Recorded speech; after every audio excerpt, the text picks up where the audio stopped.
Approval by the president, who had little to say about it in El Paso, other than he was still going over the details. While President Trump was in El Paso, former Texas Congressman Beto O'Rourke was not far away holding a rally of his own with fellow Democrats. Here's a portion of that event with Mr. O'Rourke telling the story of Thelma White, who graduated from Douglas High School in El Paso in 1954. Was denied entry solely because of the color of her skin. She did not allow that injustice to deter her or to dampen her spirits, enlisting the services of a little-known attorney named Thurgood Marshall. They took that case all the way to the federal courtroom of R.E. Thomason, another great El Pasoan, and together making their stand for this community. They integrated higher education for every single American in the state of Texas. Whether it was those great El Pasoans and great Americans, or Nolan Richardson and Burt Williams, who working together wrote the ordinance that desegregated places of public accommodation in El Paso, one of the first, if not the first cities in the former Confederacy to do so. All of them made a stand together for El Paso, for this country, not just for themselves, not just for people who looked like them, not just with the generation with whom they lived. They did it for everyone, including those of us who stand here today, the beneficiaries of their courage and of the stand that they made. That is our opportunity at this moment. With the eyes of the country upon us, all of us together are going to make our stand.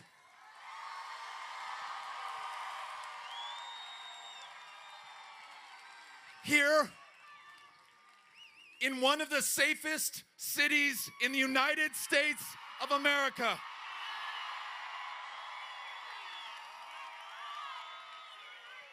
Safe, not because of walls, but in spite of walls. Secure, because we treat one another with dignity and respect. That is the way that we make our communities and our country safe.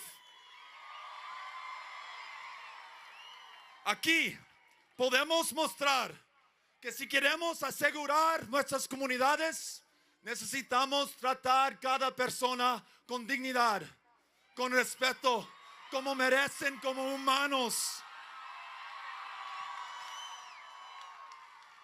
Here, in the largest binational community in the Western Hemisphere, 2.5 million people from 2 countries, speaking 2 languages, with 2 cultures and 2 histories, who come together, are joined, not separated by the Rio Grande River, forming something far greater and more powerful than the sum of people or the sum of our parts. We have so much to give, so much to show the rest of the country, and we're doing it right now.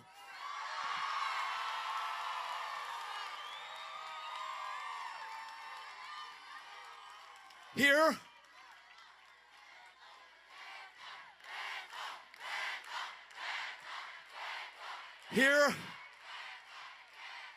a city that has been one of the safest in the United States of America for 20 years and counting, safe long before a wall was built here in 2008. In fact, a little less safe after that wall was built. We can show the rest of the country as we make our stand here together tonight that walls do not make us safer.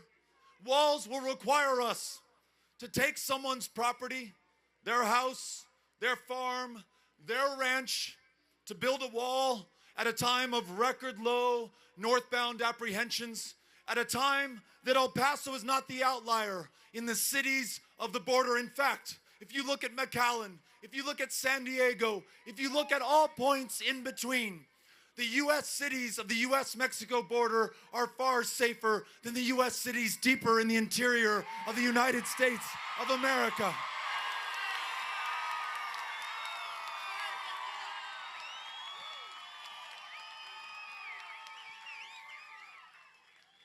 We know that walls do not save lives.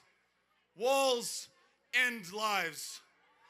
In the last 10 years, more than 4,000 children, women, and men have died trying to come to this country, to work jobs that no one will take, to be with a family member, to flee horrific brutality and violence and death in their home countries. And as we build these walls, 600 miles of the 2,000-mile border walled up and counting, we push them to ever more treacherous and remote stretches of the U.S.-Mexico border, thereby ensuring greater suffering and death. We stand for America, and we stand against walls.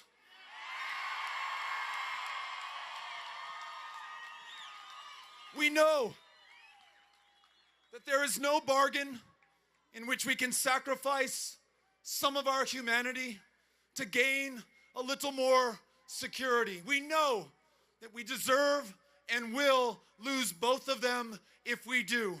We stand for the best traditions and values of this country, for our fellow humanity and who we are when we are at our best, and that's El Paso, Texas. I'm glad the country's here to see us. We stand for the Constitution of the United States of America and against emergency national security declarations that would allow the president to subvert an equal branch of government, build a wall when we do not need it, 1.6 million apprehensions the first year of the George W. Bush administration, a little more than 300,000 apprehensions last year. And you know who we are apprehending? Kids, children, if they are lucky, they're there with their moms or dads, walking 2,000 miles, if they're lucky, atop, not inside of a train known as the Beast or La Bestia, surviving every manner of depredation, and those who prey on human misery. And here, at their most vulnerable and desperate moment, they want to make sure that they have found the right place. That 243 years into this great experiment and idea that is America, we will not take advantage of them. We will not send them back to certain death. We will not believe that walls can or should keep them out. Instead, we welcome them with open arms. This, the wealthiest, the most powerful country on the face of the planet, can meet this moment in our obligations to one another and be all the stronger for it.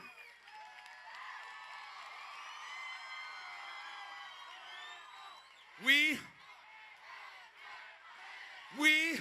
together, we are making a stand for the truth against lies and hate and ignorance and intolerance.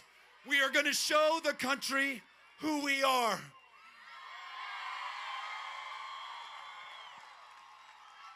A president who describes Mexican immigrants as rapists and criminals. We have the chance to tell him and the country, immigrants commit crimes, including violent crimes, at a lower rate than do Americans who were born in this country.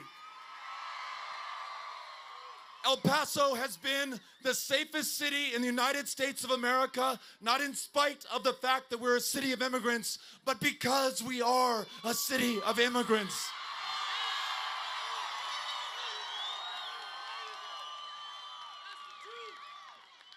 We're going to make a stand to ensure that we live up to our promise, to our potential, and to our purpose as a country. So it's not just those things that we are against and which we must stop, like this wall. It is also the things that we want to replace that with, those things which we are for. Number one, let's make sure that as they leave the deadliest places on the planet, that we make way and make room for those asylum seekers who are coming to this country. Meet our obligations under U.S. and international law and do the right thing. 2, let's ensure that no dreamer ever again fears deportation from this, their home country. Make every single one of them U.S. citizens so that they can contribute to their full potential.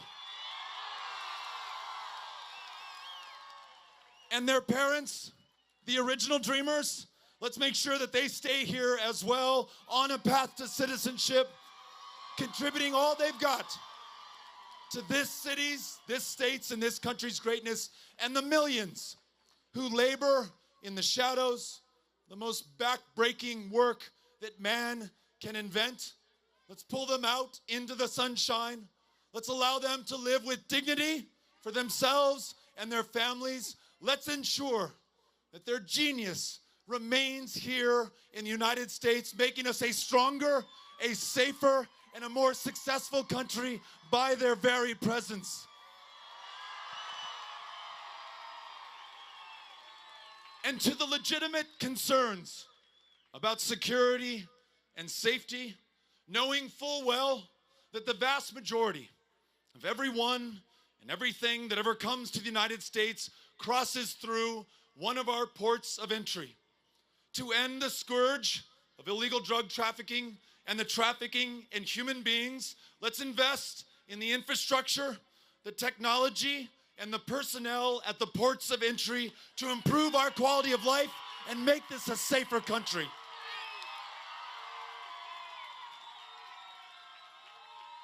And then let's do this. The words that we use have extraordinary power. When we describe asylum seekers as though they were animals, when we refer to immigrants as an invasion, when we conflate dreamers with members of MS-13, not only are we spreading lies and committing an injustice, but the policies and the practices that follow should not surprise us. When we take little children, babies, from their mothers and fathers here at the U.S.-Mexico border at their most desperate moment, when we put that child in a cage, turn that parent over to the Department of Justice, then to ICE for deportation, commit cruelty, tantamount to torture upon that young child, it follows the rhetoric that we use. Let's make sure that we refer to our human beings, our fellow human beings, with kindness, with respect, with dignity. Let's not be afraid of our own shadow or of who we are. Let's own this moment and the future and show the country there is nothing to be afraid of when it comes to the U.S.-Mexico border.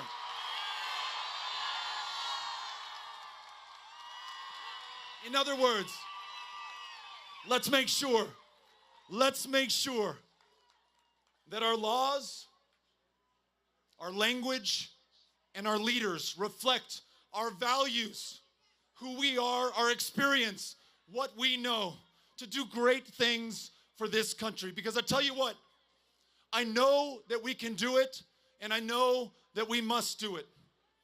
The eyes of history, the judgment of the people of the future, our kids and grandkids and the generations that will succeed them, are looking back at this moment to see what we do as we define ourselves and this country. I know that we have the power because I've seen it before. On Father's Day of this last year, when we learned that this president was taking kids, taking babies from their moms and dads, all of us came down to Tornillo to bear witness, to testify to our fellow Americans about what was being done in their name. And together, we were able to stop that cruel practice. As kids remained locked up in Tornillo, knowing not when or even if they were going to see that mom and dad who risked everything, including their lives for that little kid, so many of you kept vigil outside those gates to make sure that the rest of the country understood what was happening. You formed the pressure that developed the political will to put an end to it. And as of tonight, Tornillo is closed and out of business. There's not a single child there anymore.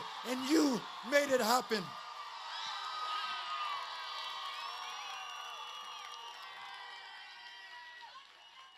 And when ICE... Sí se puede, sí se puede, sí se puede.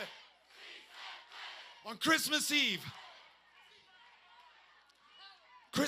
when you learned that these asylum seekers held by CBP, turned over to Immigration and Customs Enforcement, had been dumped at the Greyhound bus station in downtown El Paso, without a single dime on them, with no food to eat, with little kids who were sick and needed help and medical attention, you all came downtown on Christmas Eve. You brought your families with you.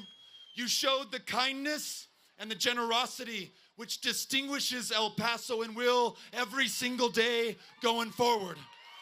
So at this moment,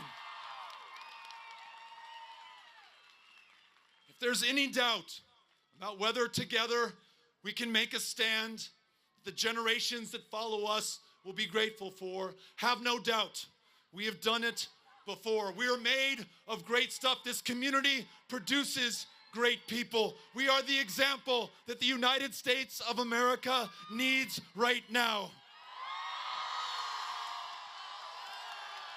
Desde aquí, yo veo el futuro de este país, la promesa de este país, tan poderosa, tan positiva, y yo tengo tanto orgullo ser paseño fronterizo con ustedes. This is where we make our stand, and there's no other place I'd rather be, and no one else I'd rather do it with. I love you, El Paso. The country's counting on us. Let's do it.